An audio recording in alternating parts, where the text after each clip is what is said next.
தெரியாது கடல் தீவு அவள்தானே அதன் வாசனை மணலில் பூச்செடியாக நினைத்தேன்.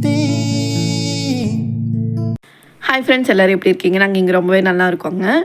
இந்த வீடியோவில் பிரஜனோட செகண்ட் பர்த்டே விலாக் தாங்க ஷேர் பண்ணியிருக்கேன். 2 வீக்ஸ் முன்னாடியே போயிட்டு கேக்லாம் ஆர்டர் கொடுத்துட்டு வந்திருந்தோம். டெக்கரேஷன்லாம் முடிச்சுட்டு ரொம்பவே டயர்டாக இருந்துச்சு. அதனால் வெளியே சாப்பிட்டு வந்துடலாம் அப்படின்னு வெளியே கிளம்பியாச்சு. பிரஜன் சாப்பிட்டுட்டு அங்கேயே தூங்கிட்டார். சப்பாத்தியும் சிக்கன் 65 ஆர்டர் பண்ணியிருந்தோங்க. நார்மல் கிரேவி தான், சால்னா கொடுத்துருந்தாங்க, அவ்வளோதான். அது சாப்பிட்டுட்டு வந்தாச்சு. டெக்கரேஷனுக்கு என்னெல்லாம் வாங்கியிருந்தோம் அப்படின்றத ஃபஸ்ட் ஷேர் பண்ணிடுறேன். ஃபஸ்ட்டு இந்த கேப் வந்து வாங்கியிருந்தோங்க. இது 20 rupees தான். ஆனால் மாலில் பார்க்கும்போது 180 rupees போட்டிருந்தாங்க. இதில் என்ன இருக்குன்னு அதில் 180 போட்டிருக்காங்கன்னு தெரில. மேலே ஒரு ஸ்பாஞ்ச் வச்சுருந்தாங்க, அவ்வளோதான். இதை தாண்டி நாங்கள் வெறும் கேப் மட்டும் வாங்கிட்டோம். பிரஜனோட ட்ரெஸ்ஸுக்கு மேட்சாக பலூன்ஸ் வந்து வாங்கியிருந்தேன் 2 கலரில். ரெட் வித் எல்லோன்றது கொஞ்சம் வைப்ரண்ட்டாக இருக்குன்றதுனால அப்படி வாங்கியிருந்தேன். பிரஜனோட லெட்டர்ஸ் வந்து வாங்கியிருந்தேன். இது எல்லா பர்த்டேக்கும் யூஸ் பண்ணிக்கலாம் அப்படின்ட்டு. அதுக்கப்புறமா டபுள் சைட் டேப்பு. இந்த டாய் வந்து அவங்க ஃப்ரீயாக கொடுத்துருந்தாங்க. இந்த மங்கியும் இந்த பாலும் வந்துட்டு ஒரு பேபி கிஃப்டாக கொடுக்க போகிறோம், அதுக்காக வாங்கியிருந்தோம். அதுக்கப்புறமா இந்த ஸ்லிப்பர் ரொம்ப நாளாக இவரோட சைஸுக்கு தேடிட்டுருக்கேன், கிடைக்கவே இல்லை. ஆக்சுவலாக இது நெக்ஸ்ட் சைஸ் தான், இருந்தாலும் பரவாயில்லன்னு வாங்கிட்டோம். அடுத்ததாக ஹாப்பி பர்த்டே பேனர் வாங்கியிருந்தோம். பேபிக்கு வந்து நாங்கள் எடுத்துருக்க ட்ரெஸ் கலர் வந்து எல்லோ தான். என்னோடய தம்பி வந்து ரெட் கலர் எடுத்திருந்தான், அது நல்ல வேலை மேட்ச் ஆயிடுச்சு. நான் சும்மா எதுக்கும் இருக்கட்டும்ன்ட்டு கான்ட்ராஸ்ட்டாக வாங்கியிருந்தேங்க, அது நல்ல வேலை மேட்ச் ஆகிடுச்சு. அதுக்கப்புறம் கிளிப்ஸும் பொட்டு வாங்கியிருந்தேன். 2 இயர்ஸில் இருக்கும்போது வாங்கினது. அப்போல்லாம் ஃபேன்சிக்கு அதிகமாக போக மாட்டோம். இந்த மாதிரி போகும்போது நான் வாங்கிதான் தான் உண்டு அப்படின்றனால அந்த டைமில் வாங்கியிருந்தேன். இப்போல்லாம் சூப்பர் மார்க்கெட்டில் இதெல்லாம் அவைலபிளாக இருக்குங்க, முதல்ல அப்படி இல்லை. பிரஜனும் என் கூட சேர்ந்து வாய்ஸ் ஓவர் கொடுக்குறாரு, கொஞ்சம் மைண்ட் பண்ணிக்காதீங்க. இந்த ஹாப்பி பர்த்டே பேனர் வந்துட்டு ரொம்பவே நல்லா இருந்துச்சுங்க. 40 rupees தான். நான் ஏன் பலூன்ஸ் இவ்வளோ வாங்கியிருக்கேன் அப்படின்னா, பிரஜனுக்கு அவ்வளோ பலூன்ஸ் பிடிக்குங்க. இந்த திங்ஸோட டோட்டல் அமௌண்ட் வந்து 625 ஆயிடுச்சுங்க. ஃப்ரீயாக ஒரு டாய் மட்டும் கொடுத்துருந்தாங்க. வீட்டுக்கு வந்ததுமே நான் வந்து பலூன்ஸ் எல்லாம் இது பண்ண ஆரம்பிச்சிட்டேன். ஆக்சுவலாக ஃப்ரைடே ஃபங்க்ஷன் வந்துருந்துச்சு. நான் வந்துட்டு வெனஸ்டேலேருந்தே ஆரம்பிச்சிட்டேன், அப்போ தான் எனக்கு கரெக்டாக இருக்கும் அப்படின்ட்டு. வெனஸ்டேவே நான் வீடெல்லாம் க்ளீன் பண்ணிவிட்டு, ஆக்சுவலாக தேர்ஸ்டே வந்து நான் வீடு வந்து துடைக்க மாட்டேன், ஃப்ரைடேவும் துடைக்க மாட்டோம். அதனால் வந்து வெனஸ்டேவே துடைச்சாச்சு. வீடெலாம் க்ளீன் பண்ணிவிட்டு பலூன்ஸ்லாம் ரெடி பண்ண ஆரம்பிச்சிட்டேன். ரொம்ப டைம் ஆச்சுங்க. போயிட்டு நல்ல வேலை சாப்பிட்டு வந்துட்டோம் அப்படி தான் தோணுச்சு. போயிட்டு வந்துட்டு கொஞ்சம் கொஞ்சமாக அரேஞ்ச் பண்ணி இது வந்து கரெக்டாக இருக்குமா, இது வந்து கரெக்டாக இருக்குமான்னு ரொம்ப யோசிச்சு பண்ணியிருந்தேன். ஆனால் அடுத்த பர்த்டே கண்டிப்பாக பலூன்ஸ் வாங்கக்கூடாதுன்னு இருக்குங்க. நான் டெக்கரேட் பண்ணது ஒன்று, பிரஜன் வந்துட்டு அதில் விளையாண்டு பாதி பலூனை உடச்சிட்டாரு. நான் பிளான் பண்ணது வந்துட்டு ஹாப்பி பர்த்டே பேனர் வச்சுட்டு அதை சுற்றியும் பலூன்ஸ் வச்சுக்கலாம். சைடில் வந்துட்டு ஒரு சைடு மட்டும் பூ இருக்க மாதிரி, ஒரு சைடு ஹார்ட் ஷேப்பில் வந்து வச்சுக்கலான்றதான் பிளான்னு. இது எப்படி எக்ஸிக்யூட் ஆச்சு அப்படின்னா, நான் ஹார்ட் ஷேப்பில் செய்யும் போதெல்லாம் பிரஜன் வந்துட்டார். பிரஜன் வந்து பாதியை உடச்சிட்டாரு நான் செஞ்சு முடிச்சதுக்கப்புறமா. என்னடா பண்ணுறது அப்படின்னு ஆயிடுச்சு எங்களுக்கு. மறுபடியும் போய் வாங்கிட்டு வரணுமா அப்படின்னு இருந்தது. பலூன்ஸ் எல்லாம் அரேஞ்ச் பண்ணதுக்கப்புறம் பார்த்திங்கன்னா இப்படி தான் இருந்துச்சு வீடு.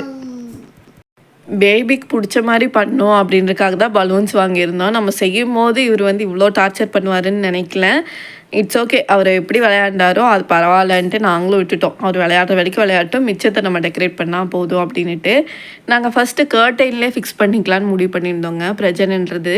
ஏன்னா கர்டைன் வந்து க்ரே கலரில் இருக்கிறனால நல்லாயிருக்கும் அப்படின்னு தோணுச்சு. ஆனால் டபுள் சைட் டேப் வைக்கும்போது என்னாச்சு அப்படின்னா, ஃபுல்லாகவே டெக்கரேட் பண்ணிட்டாரு ஹஸ்பண்டே. ஆனால் ஒரு 5 minutesலேயே எல்லாமே கீழே வந்துடுச்சு. அப்புறம் மறுபடியும் கர்டைன்ஸ் எல்லாம் எடுத்துகிட்டு பின்னாடி வந்து நாங்கள் கொசுவாலை தான் போட்டிருந்தோம், அதில் வந்து அரேஞ்ச் பண்ணிக்கலாம் அப்படின்ற மாதிரி தோணுச்சு. அதனால் அது எல்லாமே எடுத்துட்டோம். ஃபோட்டோ ஷூட்டுக்கு வந்து நாங்கள் ரெடி பண்ணி வச்சுருந்தோங்க, ஃபோட்டோ வந்து எடுக்கலாம் அப்படின்ட்டு தான் இவ்வளோ டெக்கரேஷன் வந்து பண்ணியிருந்தோம். நான் ஹார்ட் ஷேப்பில் பண்ணியிருந்தது இப்போ பார்த்திங்கன்னா எப்படி இருக்குது அப்படின்ட்டு. சரி பரவாயில்ல ஏதோ ஒன்று அப்படின்னு சொல்லிட்டு நாங்களும் கட்ட ஆரம்பிச்சிட்டோம். நாங்கள் எதை வச்சு கட்டுறோம் அப்படின்னா, பூ கட்டுற நூலில் ஒயிட் கலர் நூல் இருந்துச்சு, அதை வச்சு தான் கட்டுறேன். ஏன்னா எல்லோ கலர் பெயிண்ட் இருக்கனால ஒயிட் கலர் வந்து அவ்வளோவா வெளியே தெரியல, கட்டியிருக்க மாதிரி தெரியல, தனியாக தொங்கிட்டு இருக்க மாதிரி தான் இருந்துச்சு. அதனால் அப்படி வச்சுட்டோம். அந்த பேனர் சென்டரில் ஃபிக்ஸ் பண்ணிவிட்டு அதுக்கு மேலே ஃபுல்லாக பலூன்ஸ் வர மாதிரி யோசிச்சு வச்சுருந்தோங்க. ஆக்சுவலாக பலூனும் வந்துட்டு நூலில் கட்டி எடுக்கணும்னு தான் நினச்சிருந்தேன்.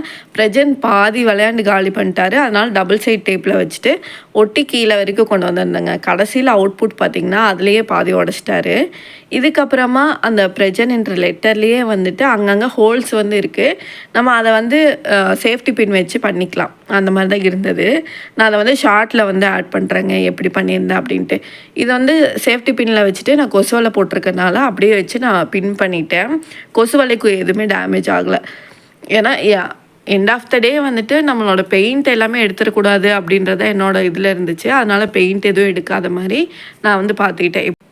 அவுட்புட் வந்துட்டு பார்த்திங்கன்னா 1 டேயில் செய்கிற மாதிரி தாங்க இருக்கும். ஆக்சுவலாக 3 டேஸாக செஞ்சுட்டு இருந்தேன். டியூஸ்டேலேருந்து செய்ய ஆரம்பித்தது ஃப்ரைடே ஆஃப்டர்நூன் வரைக்கும் செஞ்சுட்டு இருந்தேங்க. பலூன்ஸ் எல்லாமே நான் எடுக்க பிரஜன் வந்து உடைப்பார். அந்த மாதிரி தான் இருந்துச்சு. அவரை பார்த்துக்கிட்டு தான் என்னால் பண்ண முடிகிற மாதிரி இருந்துச்சு. பெருசாக ஹெல்ப்புக்கு யாரும் இல்லைங்க. நான் மட்டும்தான் செய்கிற மாதிரி இருந்துச்சு. ஸ்டார்டிங்கில் வந்து ஹஸ்பண்ட் வந்து ஹெல்ப் பண்ணார். அதுக்கப்புறம் அவர் ஒர்க் இருக்குது அப்படின்னு கிளம்பிட்டார். அவர் வந்துட்டு கர்டைன்ஸில் வச்சு பண்ணும்போது 5 மினிட்ஸ்க்குள்ளேயே சீக்கிரமாக பண்ண மாதிரி இருந்தது. நான் செய்யும்போது ரொம்ப டிலே ஆகிற மாதிரி இருந்துச்சுங்க.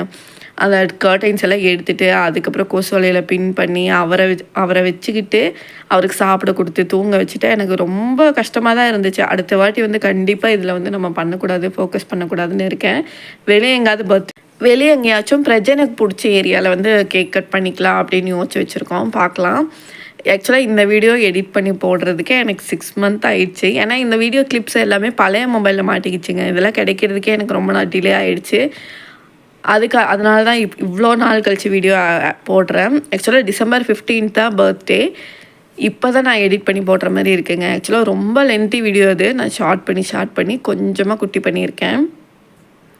இந்த மாதிரி தாங்க அந்த லெட்டர்ஸ்லேயே வந்து ஹோல்ஸ் கொடுத்துருக்காங்க. இந்த மாதிரி நம்ம சேஃப்டி பின்னோ இல்லை வந்துட்டு நூல் கட்டியோ நம்ம வந்து போட்டுக்கலாம். அந்த மாதிரி இருக்குது. இந்த டெக்கரேஷன் உங்களுக்கு எப்படி பிடிச்சிருக்குன்றது சொல்லுங்கள். நான் தனியாளாக இருந்து எல்லாமே பண்ணியிருக்கேன். பேபியை வச்சுக்கிட்டு இந்த வீடியோ இது வரைக்கும் பார்த்துருக்கீங்க. உங்களுக்கு பிடிச்சிருக்கு அப்படின்னா லைக் பண்ணுங்கள், கமெண்ட் பண்ணுங்கள். நெக்ஸ்ட் வீடியோவில் மீட் பண்ணுங்கள்.